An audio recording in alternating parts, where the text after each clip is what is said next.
അസ്സലാമു അലൈക്കും വറഹ്മത്തുള്ളാഹി തആല വബറകാതുഹു. 24-ാം ചാപ്റ്ററിലെ ഡ്രാമയെക്കുറിച്ച് പറയുന്ന സ്ഥലത്ത് മോഡേൺ അറബിക് ഡ്രാമയെക്കുറിച്ചായിരുന്നു, അതിലെ പ്രശസ്തരായിട്ടുള്ള ആളുകളെ കുറിച്ചായിരുന്നു നമ്മൾ ചർച്ച ചെയ്തുകൊണ്ടിരുന്നത്. അവിടെ ഒന്ന് രണ്ട് പേര് കൂടെ നമുക്ക് ബാക്കിയുണ്ട്. അടുത്തതായിട്ട് നമുക്ക് നോക്കാനുള്ളത് യൂസുഫ് വഹബിയെ കുറിച്ചാണ്. 1898 മുതൽ 982 വരെയായിരുന്നു അദ്ദേഹം ജീവിച്ചിരുന്നത്. അദ്ദേഹമാണ് മസ്രഹ് റംസീസ് എന്ന് പറയുന്ന ഒരു തിയേറ്റർ അദ്ദേഹമാണ് തുറക്കുന്നത്. 1923 മാർച്ച് 10 അദ്ദേഹം ആ ഒരു തിയേറ്റർ തുറക്കുന്നത്. ഏകദേശം 224ഓളം നാടകങ്ങൾ ആ തിയേറ്ററിൽ പ്രദർശിപ്പിക്കപ്പെട്ടിട്ടുണ്ട്. അതിലധികവും യൂറോപ്പിൽ നിന്ന് അഥവാ ഇംഗ്ലീഷ് നാടകങ്ങളിൽ നിന്ന് ട്രാൻസ്ലേറ്റ് ചെയ്തതോ അല്ലെങ്കിൽ അതിൽ നിന്ന് എടുത്തിട്ടുള്ള ആശയങ്ങളൊക്കെ ആയിരിക്കും. പ്രധാനമായിട്ടും അവിടെ പ്രദർശിപ്പിച്ചിരുന്നത് ഷിബു മൽഹാദ് അഥവാ മെലോ ഡ്രാമകളായിരുന്നു. അവിടെ പ്രദർശിപ്പിക്കപ്പെട്ട പ്രശസ്തമായിട്ടുള്ള ചില ഡ്രാമകളുടെ പേര് കൂടെ നൽകുന്നുണ്ട്. അൽ ലബാഹി, ഔലാദുൽ ലവാദ്, ഔലാദുൽ ഷവാരി, അങ്ങനെ മൂന്നെണ്ണം നമുക്ക് പഠിച്ചു വെക്കാം. അടുത്തതായിട്ടുള്ളത് ഈ ഒരു കാലഘട്ടത്തിൽ ഹുക്കൂമത്തുൽ മിസ്രിയ അഥവാ ഈജിപ്ഷ്യൻ ഗവൺമെന്റ് ലജ്നത്തുൽ മസ്രഹിയ്യ എന്ന് പറയുന്ന അഥവാ ഡ്രാമയ്ക്ക് വേണ്ടിയിട്ടുള്ള ഒരു കമ്മ്യൂണിറ്റി ഫോർ ഡ്രാമ ലജ്നത്തുൽ മസ്രഹിയ്യ ആരംഭിക്കുന്നുണ്ട്. ആ കാലത്തുണ്ടായിരുന്ന പ്രധാനപ്പെട്ട വ്യക്തിത്വങ്ങളും സാഹിത്യകാരന്മാരെല്ലാം ഇതിൽ മെമ്പേഴ്സും ആവുന്നുണ്ട്. ഏതുപോലെ തോഹ ഹുസൈനെ പോലെയുള്ള, അഹമ്മദ് മാഹിറിനെ പോലെയുള്ള, ഖലീൽ മത്രാനെ പോലെയുള്ള, തൗഫീഖുൽ ഹക്കീമിനെ പോലെയുള്ള ഇവരൊക്കെ ഇതിലെന്താണ് അംഗങ്ങളായിരുന്നു. പിന്നീട് മസ്രഹിയ്യത്തിന് വേണ്ടിയിട്ട് അവരൊരു ഇൻസ്റ്റിറ്റ്യൂഷനും ഈ ഗവൺമെന്റ് തുടങ്ങുന്നുണ്ട്. ആ ഇൻസ്റ്റിറ്റ്യൂഷനിൽ ഈ ഡ്രാമയുടെ അടിസ്ഥാനപരമായിട്ടുള്ള കാര്യങ്ങളൊക്കെ പഠിപ്പിച്ചു കൊടുക്കും. അതിൻ്റെ ഡയറക്ടറായിരുന്നത് സക്കി ത്വലൈമാത്ത് ആയിരുന്നു. അടുത്ത പാരഗ്രാഫിൽ പറയുന്നത് നമുക്ക് പ്രധാനമായിട്ടും ഈ ഡ്രാമയെ രണ്ട് രീതിയിൽ വിഭജിക്കാം.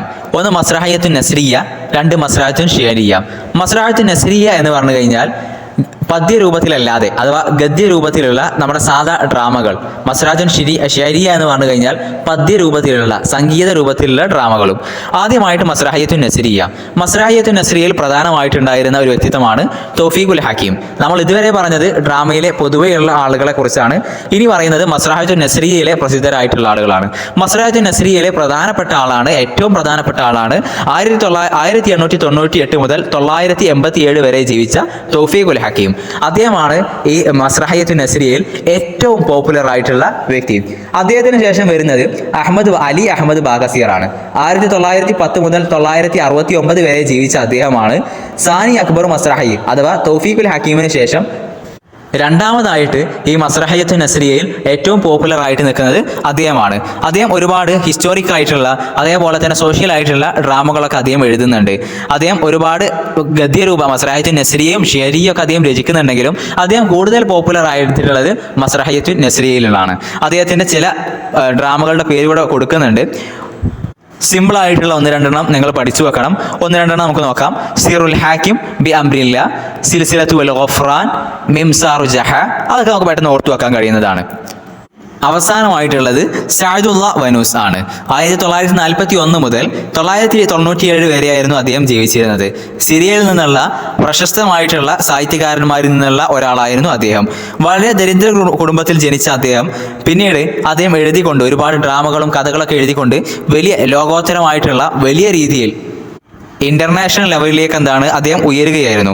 അദ്ദേഹം ഒരുപാട് സാമൂഹികമായിട്ടുള്ള പൊളിറ്റിക്കൽ ആയിട്ടുള്ള ഒരുപാട് കാര്യങ്ങളെയും പ്രശ്നങ്ങളെയൊക്കെ അദ്ദേഹത്തിൻ്റെ കൃതികളിൽ, അദ്ദേഹത്തിൻ്റെ ഡ്രാമകളിൽ അദ്ദേഹം എഴുതിയിരുന്നു. അദ്ദേഹത്തിൻ്റെ പ്രധാനപ്പെട്ട ഒന്ന് രണ്ട് ഡ്രാമകളുടെ പേരുകൾ നമുക്ക് പഠിച്ചു വെക്കണം. അൽ ഹയാത്തു അബദൻ, അൽ മുൽക്കു ഹുവൽ മുൽക്ക്, അല്ലെങ്കിൽ അൽ മലിക്കു ഹുവൽ മലിക്ക്. ഇത് രണ്ട് നമുക്ക് പഠിച്ചു വെക്കാം. പിന്നീട് അടുത്തതായി നമുക്ക് നോക്കാനുള്ളത് അൽ മസ്രഹയ്യത്തു ഷിഅരിയ ഫിൽ അദബിൽ അറബിയിൽ ഹദീസ് അഥവാ മോഡേൺ അറബിക് സാഹിത്യത്തിലുള്ള മസ്രഹയ്യത്തു ഷിഅരിയ. അതാണ് നമ്മൾ നേരത്തെ പറഞ്ഞിരുന്നു, സംഗീത രീതിയിലുള്ള പദ്യരൂപത്തിലുള്ള ഡ്രാമകൾ. ആദ്യ പാരഗ്രാഫിൽ പറയുന്നത് ആദ്യമായിട്ട് അറബിയിൽ ഈ മസ്രഹയ്യത്തുൻ ഷിഅരിയ രചിക്കുന്നത് ഖലീൽ യാസിജി ആയിരുന്നു. 1856 മുതൽ 889 വരെ ജീവിച്ച അദ്ദേഹം ആണ് ആദ്യമായിട്ട് ഇത്തരത്തിൽ മസ്രഹയ്യത്തുൻ ഷിഅരിയ എഴുതുന്നത്. അദ്ദേഹത്തിന്റെ ആ ഒരു നാടകത്തിന്റെ പേര് അൽ മുറുവത്തു വൽ വഫ എന്നായിരുന്നു. അദ്ദേഹം 1888 അദ്ദേഹം മരിക്കുന്നതിന്റെ ഒരു വർഷം മുമ്പ് ബൈറൂത്തിലുള്ള ഒരു തിയേറ്ററിൽ വെച്ച് അദ്ദേഹം അത് പ്രദർശിപ്പിക്കുകയും ചെയ്തു. പിന്നീട് രണ്ടാമതായിട്ടുള്ളൊരു വ്യക്തിത്വമാണ് ഉസ്മാൻ ജലാൽ. 1828 മുതൽ 898 വരെ ജീവിച്ച അദ്ദേഹം ഒരുപാട് യൂറോപ്യൻ ഡ്രാമകൾ അറബിയിലേക്ക് വിവർത്തനം ചെയ്യുന്നുണ്ട്. അറബിയിൽ അദ്ദേഹം പദ്യരൂപത്തിൽ അതിനെ മാറ്റി എഴുതുന്നുണ്ട്. പക്ഷേ ഈ യാസിജിയുടെ ആ ഒരു ലെവലിലേക്കൊന്നും നമ്മുടെ ഇദ്ദേഹം ഉസ്മാൻ എത്തുന്നില്ല. പിന്നീട് അടുത്ത ആളാണ് അബു ഹലീൽ കുബ്ബാനി. അദ്ദേഹം ഈജിപ്തിലേക്ക് വന്ന സമയത്ത് അറേബ്യൻ ഡ്രാമകളുടെ വിഷയം പൊതുവെ അന്ന് വരെ എന്താണ് പല വിഷയങ്ങളായിരുന്നു, യൂറോപ്പിൽ നിന്നുള്ള കാര്യങ്ങളൊക്കെ ആയിരുന്നു. പിന്നീട് എന്താണ് ഇസ്ലാമിക് ഹിസ്റ്ററി ആയിട്ട് അതിൻ്റെ വിഷയങ്ങൾ അദ്ദേഹം മാറ്റുകയായിരുന്നു. അദ്ദേഹം ശരിയായിട്ടുള്ള ഡ്രാമകളും രചിച്ചിട്ടുണ്ട്, അതേപോലെ തന്നെ നസ്രി ആയിട്ടുള്ള ഡ്രാമകളും രചിച്ചിട്ടുണ്ട്. അതുപോലെ തന്നെ മറ്റൊരു വ്യക്തിത്വമാണ് സലീം നക്കാഷ്. അദ്ദേഹത്തിൻ്റെ പ്രധാനപ്പെട്ടുള്ള ഒരു ഡ്രാമയായിരുന്നു അൽ-ദലൂം എന്നുള്ളത്. അത് ശരിയായിട്ടും നസ്രിയായിട്ടും അദ്ദേഹം രചിച്ചിട്ടുണ്ട്. അതുപോലെ തന്നെ അറബിക് ഡ്രാമയിൽ മറ്റൊരു രീതിയിലും ഉണ്ടായിരുന്നു. ഈ നമ്മൾ പറഞ്ഞിട്ടുള്ള ഷിറിനെയും നസ്റിനെയും മിക്സ് ചെയ്തിട്ടുള്ള പദ്യവും ഗദ്യവും പാട്ടും കാര്യങ്ങളൊക്കെ മിക്സ് ചെയ്തിട്ടുള്ള രൂപത്തിലും ഉണ്ടായിരുന്നു. മഹ്മൂദ് വാസിഫിനെ പോലെയുള്ള അദ്ദേഹത്തിൻ്റെ അജായിബുൽ അഖ്താർ എന്നുള്ള ഡ്രാമയിൽ ഇത്തരത്തിലുള്ള രീതിയായിരുന്നു ഉപയോഗിച്ചിരുന്നത്. അതുപോലെ തന്നെ മുസ്തഫ കാമിൽ അദ്ദേഹത്തിൻ്റെ ഫതുഹുൽ ഉൻദുലുസ് എന്നുള്ള ഡ്രാമയും ഇത്തരത്തിലുള്ള ഒരു മിക്സഡ് വേർഷൻ ആയിരുന്നു ഉപയോഗിച്ചിരുന്നത്. അതുപോലെ തന്നെ അഹമ്മദ് ഷൗക്കിയാണ് അടുത്തതായിട്ട് നമുക്ക് പരിചയപ്പെടാനുള്ളത്. അഹമ്മദ് ഷൗക്കി അദ്ദേഹത്തിൻ്റെ ആദ്യ ഡ്രാമയായിട്ടുള്ള അലയ്യ ബിക്കൽ കബീർ എന്നുള്ള ആ ഒരു ഡ്രാമ, അല്ലെങ്കിൽ അതിന് മറ്റൊരു പേര് ദൗലത്തുൽ മമാലിക് എന്നുള്ളതാണ്, ആ ഒരു ഡ്രാമ രചിച്ചു. പിന്നീട് അദ്ദേഹം പൂർണ്ണമായിട്ടും ഡ്രാമയൊക്കെ ഉപേക്ഷിച്ച് അദ്ദേഹം കവിതകൾ രചിക്കാൻ തുടങ്ങി. പക്ഷേ അദ്ദേഹത്തിൻ്റെ ജീവിതത്തിൻ്റെ അവസാന ഘട്ടങ്ങളിൽ അദ്ദേഹം വീണ്ടും ഹിസ്റ്റോറിക്കൽ ആയിട്ടുള്ള ഡ്രാമകൾ രചിച്ചിട്ടുണ്ട്. ഏതുപോലെ അദ്ദേഹത്തിൻ്റെ ജീവിതത്തിൻ്റെ അവസാന കാലത്ത് രചിച്ച കുറച്ച് ഡ്രാമകളുടെ പേര് നോക്കാം. ക്ലിയോപാട്ര, മജ്നൂൻ, ലൈല, അൻതറ, അലയ്യ ബിക്കൽ കബീർ. പിന്നീട് അദ്ദേഹം എന്ത് ചെയ്തിട്ടുണ്ട്, ഒരുപാട് ക്രിയേറ്റീവ് ആയിട്ടുള്ള കാര്യങ്ങളൊക്കെ ചെയ്തു വെച്ചിട്ടുണ്ട്. പ്രധാനമായിട്ടും യൂറോപ്പിൽ നിന്നുള്ള ഇംഗ്ലീഷ് ഡ്രാമ ആർട്ടിസ്റ്റുകളെയും എഴുത്തുകാരൊക്കെയായിരുന്നു അദ്ദേഹം റോൾ മോഡലാക്കിയിരുന്നത്. ഏതുപോലെ കോർണിയെ പോലെ, റാസിനെ പോലെ, മോലിയറിനെ പോലെ, ഷേക്സ്പിയറിനെ പോലെ ഇവരൊക്കെ ആയിരുന്നു അദ്ദേഹം പ്രധാനമായിട്ടും പിന്തുടരുന്നുണ്ട്. പ്രധാനമായിട്ടും അദ്ദേഹത്തിൻ്റെ ചർച്ചാ വിഷയങ്ങളായിരുന്നത് മിസ്രിൻ്റെയും അതേപോലെ തന്നെ ഈജിപ്തിൻ്റെയും അറബികളുടെയൊക്കെ ചരിത്രമായിരുന്നു. അതുപോലെ തന്നെ അദ്ദേഹം ഇജ്തിമായി ആയിട്ടുള്ള അഥവാ സാമൂഹികമായിട്ടുള്ള സോഷ്യലായിട്ടുള്ള ഡ്രാമകളും എഴുതിയിട്ടുണ്ട്. അദ്ദേഹത്തിൻ്റെ അത്തരത്തിലുള്ള ഒരു മസ്രഹിയത്തുൻ ഇജ്തിമായിയ ഒരു സോഷ്യൽ ഡ്രാമയായിരുന്നു അസിത്തുൽ ഹുദ എന്ന് പറയുന്നത്. അഹമ്മദ് ഷൗക്കിക്ക് ശേഷം വരുന്ന ആളുകളൊക്കെ അഹമ്മദ് ഷൗക്കിയുടെ ഒരു പാത തന്നെയായിരുന്നു പിന്തുടരുന്നത്. അടുത്ത പാരഗ്രാഫിൽ അതാണ് പറയുന്നത്. അഹമ്മദ് ഷൗക്കിയുടെ പാത പിന്തുടർന്നതിൽപ്പെട്ട പ്രസിദ്ധനായിട്ടുള്ള ഒരാളായിരുന്നു അസീസ് അബാദ. 1899 മുതൽ 973 വരെ ജീവിച്ച അദ്ദേഹം പ്രധാനമായിട്ടും ഇസ്ലാമിക് ഹിസ്റ്ററി ആയിരുന്നു അദ്ദേഹത്തിൻ്റെ വിഷയമായിട്ടുള്ളത്. അതുപോലെ തന്നെ അദ്ദേഹം ഒരുപാട് പോയറ്റിക് ആയിട്ടുള്ള സംഗീതപരമായിട്ടുള്ള ഗദ്യപരമായിട്ടുള്ള മസ്രഹിയത്തുൻ ഷേരി അദ്ദേഹം രചിക്കുന്നുണ്ട്. അദ്ദേഹം ആദ്യമായിട്ട് 1947 അൽ ഖൈസു അലുബിന എന്നുള്ള ഡ്രാമയായിരുന്നു അദ്ദേഹം രചിച്ചിട്ടുണ്ടായിരുന്നത്. പിന്നീട് അദ്ദേഹം ഒരുപാട് ഹിസ്റ്റോറിക്കൽ ആയിട്ടുള്ള അല്ലെങ്കിൽ സെമി ഹിസ്റ്റോറിക് ആയിട്ടുള്ള ഡ്രാമകൾ രചിക്കുന്നുണ്ട്. അദ്ദേഹത്തിൻ്റെ പ്രധാന ഡ്രാമകൾ ഇവിടെ കൊടുക്കുന്നുണ്ട്. ആദ്യമായിട്ടുള്ളത് അബ്ബാസ എന്നുള്ളതായിരുന്നു. അബ്ബാസ എന്നുള്ള അദ്ദേഹത്തിൻ്റെ രണ്ടാമതായിട്ട് അദ്ദേഹം എഴുതുന്ന ഡ്രാമയാണ് അബ്ബാസ. അബ്ബാസ എന്ന് പറഞ്ഞു കഴിഞ്ഞാൽ ഹാറൂൺ റഷീദിന്റെ പെങ്ങളുടെ പേരായിരുന്നു അബ്ബാസ. ഈ അബ്ബാസയ്ക്ക് ഹാറൂൺ റഷീദിന്റെ മന്ത്രിയായിരുന്ന ബർമക്കി ഗോത്രത്തിൽപ്പെട്ട ജാഫർ എന്ന് പറയുന്ന അദ്ദേഹത്തിന് ഹാറൂൺ റഷീദിന്റെ മന്ത്രിയുമായിട്ട് വലിയ രീതിയിലുള്ള സ്നേഹബന്ധത്തിലായിരുന്നു അവർ പ്രണയത്തിലായിരുന്നു. പക്ഷേ ഈ ബർമക്കി ഗോത്രം ഒരു തരത്തിലും രാജകുടുംബവുമായിട്ട് യോജിക്കാത്തൊരു കുടുംബമാണ്, അഥവാ രാജകുടുംബത്തിനോട് അവരുടെ സ്റ്റാറ്റസിൽ യോജിക്കാത്തൊരു കുടുംബമാണ്. പക്ഷേ ഇതൊന്നും വകവെക്കാതെ തൻ്റെ സഹോദരിയുടെ ഇഷ്ടം മാനിച്ചുകൊണ്ട് ഹാറൂൺ റഷീദ് അബ്ബാസയെ ജാഫറിന് വിവാഹം ചെയ്തു കൊടുക്കുകയാണ് ഉണ്ടായിരുന്നത്. പക്ഷേ ഇത് വിവാഹം ചെയ്തു കൊടുത്തത് ഹാറൂൺ റഷീദിന്റെ ഭാര്യയ്ക്ക് തീരെ ഇഷ്ടപ്പെട്ടിരുന്നില്ല. അത് കാരണത്താൽ തന്നെ പിന്നീട് ഈ ബറാമിക്ക ഗോത്രം പൂർണ്ണമായിട്ടും നശിച്ചു പോകുന്ന ഒരവസ്ഥയിലേക്ക് ആ ഒരു കഥ എത്തിച്ചെല്ലുന്നതാണ് ഈ ഒരു ഡ്രാമയിൽ പറയുന്നത്.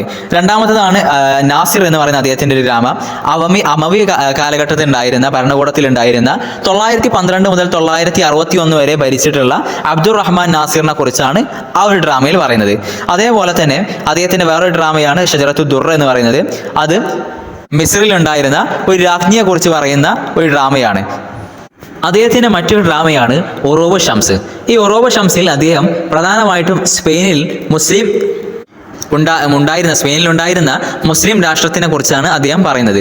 അതേപോലെ തന്നെ മറ്റൊന്നാണ് ഷെഹരിയാർ. 1001 രാവുകളിൽ ഉണ്ടായിരുന്ന ഷെഹ്റസാദ് എന്ന് പറയുന്നത് അതിൽ ഒരു നടനാണ്. ആ നായകന്റെ അതുമായിട്ട് ബന്ധപ്പെട്ടിട്ടുള്ള അദ്ദേഹത്തിന്റെ ഒരു ഡ്രാമയാണ് ഷെഹരിയാർ. അതേപോലെ തന്നെ മറ്റൊരു ഡ്രാമയാണ് കാഫിലത്തുന്നൂർ. കാഫിലത്തുന്നൂർ എന്ന് പറഞ്ഞു കഴിഞ്ഞാൽ ജസീറയിൽ ഇസ്ലാം വരുന്നതിനെ കുറിച്ചാണ്. ഏകദേശം ഇറാൻ ബോർഡറിലുള്ള ഒരു നാട്ടിലെ ആളുകൾ അവർ രഹസ്യമായിട്ട് ഇസ്ലാം സ്വീകരിക്കുകയും അതേപോലെ തന്നെ ഇറാൻ ഗവൺമെന്റുമായിട്ട് അവർ നടത്തുന്ന ഒരു വിപ്ലവമാണ് അതിൽ പറയുന്നത്. അതേപോലെ തന്നെ ഷേക്സ്പിയറിന്റെ ജൂലിയസ് സീസറിന്റെ ആ ഒരു പ്ലോട്ട് വെച്ചുകൊണ്ട്, ആ ഒരു കഥ വെച്ചുകൊണ്ട്, ആ ഒരു വിഷയത്തിൽ ഇദ്ദേഹം അബാല കൈസർ എന്ന് പറയുന്ന ഒരു നാടകവും രചിക്കുന്നുണ്ട്. ഈ നാടകങ്ങളിലൊക്കെ അദ്ദേഹം പ്രധാനമായിട്ടും അഹമ്മദ് ഷൗക്കിയുടെ അതേ സ്റ്റൈലിൽ തന്നെയായിരുന്നു, അതേ പാത തന്നെയായിരുന്നു പിന്തുടർന്നിരുന്നത്. അദ്ദേഹത്തിൻ്റെതായിട്ട് ഒന്നും പുതുതായിട്ട് ആഡ് ചെയ്തിരുന്നില്ല. പക്ഷെ അദ്ദേഹത്തിന് വേറെ 2 നാടകങ്ങളുണ്ട്, ഔറാഖുൽ ഖരീഫ്, സഹറ എന്ന് പറയുന്നത്. ആ 2 നാടകങ്ങൾ ഈ ഡ്രാമാറ്റിക് ആർട്ടിൽ തന്നെ ഏറ്റവും ടോപ്പ് ലെവലിൽ നിൽക്കുന്ന 2 ഡ്രാമകളാണ്. അതുപോലെ തന്നെ അടുത്ത പാരഗ്രാഫിൽ പറയുന്നത് ഇത്തരത്തിൽ അഹമ്മദ് ഷൗക്കിയുടെ അതേ സ്റ്റൈലിൽ തന്നെ അദ്ദേഹത്തിന്റെ സ്വാധീനത്തിലായിട്ടുള്ള, അദ്ദേഹത്തെ പിന്തുടർന്നിട്ടുള്ള മറ്റൊരു എഴുത്തുകാരനായിരുന്നു മഹ്മൂദ് ഗനി. 1902 മുതൽ 1972 വരെ ജീവിച്ച അദ്ദേഹം ഒരുപാട്, ഏകദേശം 30ഓളം കവിതാ സമാഹാരങ്ങൾ, ദീവാനുകൾ അദ്ദേഹം എഴുതിയിട്ടുണ്ട്. അതുപോലെ തന്നെ 5 മസ്രഹത്തുൻ ഷെരിയും എഴുതിയിട്ടുണ്ട്. ഏതുപോലെ അൽ മുറുവത്തുൽ മുഖനിയ പോലെ, അൽ ജാഹുൽ മുസ്തഗാർ പോലെ, അതൊക്കെ അദ്ദേഹത്തിന്റെ ഡ്രാമകളാണ്. പിന്നീട് അദ്ദേഹം പ്രധാനമായിട്ടും അറിയപ്പെടുന്നത് അദ്ദേഹത്തിന്റെ ഭാഷ ശുദ്ധിയാണ്. വളരെയധികം നല്ല സാഹിത്യ സമ്പുഷ്ടമായിട്ടുള്ള ഭാഷയിലായിരുന്നു അദ്ദേഹത്തിന്റെ ഡ്രാമകളൊക്കെ ഉണ്ടായിരുന്നത്. അവസാനമായിട്ട് നമുക്ക് ഒരാളെ കൂടെ പരിചയപ്പെടാം, അബ്ദുറഹ്മാൻ അഷ്ഷർക്കാവി. 1920 മുതൽ 1987 വരെയായിരുന്നു അദ്ദേഹം ജീവിച്ചിരുന്നത്. വളരെയധികം പോപ്പുലർ ആയിട്ടുള്ള ഒരു ഡ്രാമ ആർട്ടിസ്റ്റും എഴുത്തുകാരനും കവിയും ബയോഗ്രഫിസ്റ്റും ഒക്കെ ആയിരുന്നു അദ്ദേഹം. ഒരുപാട് ഡ്രാമകൾ എഴുതുന്നുണ്ട്. ഒരുപാട് മസ്രഹയ്യാത്തുൻ ഷെരിയയും അദ്ദേഹം എഴുതുന്നുണ്ട്. അദ്ദേഹത്തിന്റെ പ്രധാനമായിട്ടുള്ള ഡ്രാമകളുടെ പേര് നമുക്ക് നോക്കാം.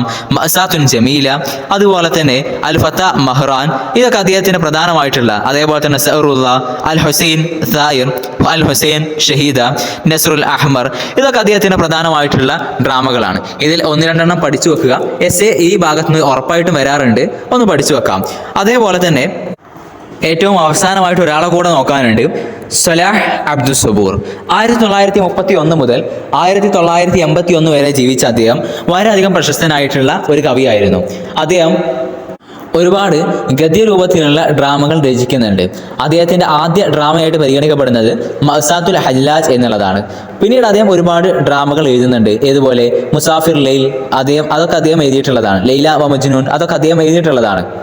അദ്ദേഹം ഇതൊക്കെ എഴുതുമ്പോൾ ഈ ഡ്രാമകളൊക്കെ പദ്യരൂപത്തിലുള്ള, സംഗീത രൂപത്തിലുള്ള, കാവ്യാത്മകമായിട്ടുള്ള ഡ്രാമകളായിരുന്നു. അദ്ദേഹം ഈ കവിതകളൊക്കെ വളരെയധികം ഫ്രീ ആയിട്ടുള്ള ഫ്രീ സ്റ്റൈലിലായിരുന്നു അദ്ദേഹം എഴുതിയിട്ടുണ്ടായിരുന്നത്. അഥവാ അറബിയിലുള്ള വസിനും ബഹറൊന്നും അദ്ദേഹം പറഞ്ഞിരുന്നില്ല. അതുപോലെ തന്നെ അദ്ദേഹം ഈ യൂറോപ്പിൽ നിന്നുള്ള ഒരുപാട് ഡ്രാമകളും ട്രാൻസ്ലേറ്റ് ചെയ്യുന്നുണ്ട്. ഏതുപോലെ ഇബ്സന്റെ ദ മാസ്റ്റർ ബിൽഡർ എന്നുള്ള ഡ്രാമയെ അദ്ദേഹം അത് അറബിയിലേക്ക് സയ്യിദുൽ ബന്നായീൻ എന്ന് പറയുന്ന രീതിയിൽ അദ്ദേഹം തർജ്ജമ ചെയ്തു. അതേപോലെ തന്നെ ദ കോക്ടെയിൽ പാർട്ടി എന്നുള്ള ഡ്രാമയെ അദ്ദേഹം ഹഫൽ കോക്ടെയിൽ എന്ന് പറയുന്ന ഡ്രാമയായിട്ട് അദ്ദേഹം ട്രാൻസ്ലേറ്റ് ചെയ്യുന്നുണ്ട്. അത്തരത്തിൽ ഒരുപാട് ട്രാൻസ്ലേഷനുകളും അദ്ദേഹം നടത്തുന്നുണ്ട്. അപ്പോൾ ഇത്രയും കാര്യങ്ങളൊക്കെയാണ് ഇതിൽ നിന്ന് പറയാനുള്ളത്. ഈ ഒരു ഭാഗത്തിനെ വളരെ ഷോർട്ടാക്കിക്കൊണ്ട് നമ്മുടെ ക്വസ്റ്റ്യൻ ആൻസർ എക്സാം ടിപ്സിന്റെ പ്ലേലിസ്റ്റിലുള്ള ഒരു വീഡിയോയിൽ എക്സാം ടിപ്സിൽ നമ്മൾ ചോദ്യോത്തരം നോക്കുന്ന സമയത്ത് ഇതിന്റെ ഷോർട്ട് നോട്ടുകളൊക്കെ ഉൾപ്പെടുത്തിയിട്ടുള്ള ഒരു ഭാഗം നമ്മൾ കൊടുത്തിട്ടുണ്ടായിരുന്നു. ആ ഒരു ഭാഗത്ത് ഇതിന്റെ നോട്ട് കൂടെ നമ്മൾ കാണിക്കുന്നുണ്ട്. അപ്പോൾ ഇത് ഇത്ര കുറേ പഠിക്കാനുണ്ട് വിചാരിക്കാണ്ട് ബുദ്ധിമുട്ടേണ്ട ആവശ്യമില്ല. ആ ഭാഗം കണ്ടു കഴിഞ്ഞാൽ അതിന്റെ നോട്ട് കൂടെ നിങ്ങൾക്ക് കിട്ടും. അപ്പോൾ ആ നോട്ട് നോക്കിക്കഴിഞ്ഞാൽ ഇതിൽ ഇമ്പോർട്ടൻ്റ് ആയിട്ടുള്ള മാത്രം നോക്കിയാണ്ട് നിങ്ങൾക്ക് എന്ത് ചെയ്യാം, തിരഞ്ഞെടുത്ത് പഠിക്കാം. ഏതായാലും അസ്സലാമു അലൈക്കും വറഹ്മത്തുള്ളാഹി തആല വബറകാതുഹു.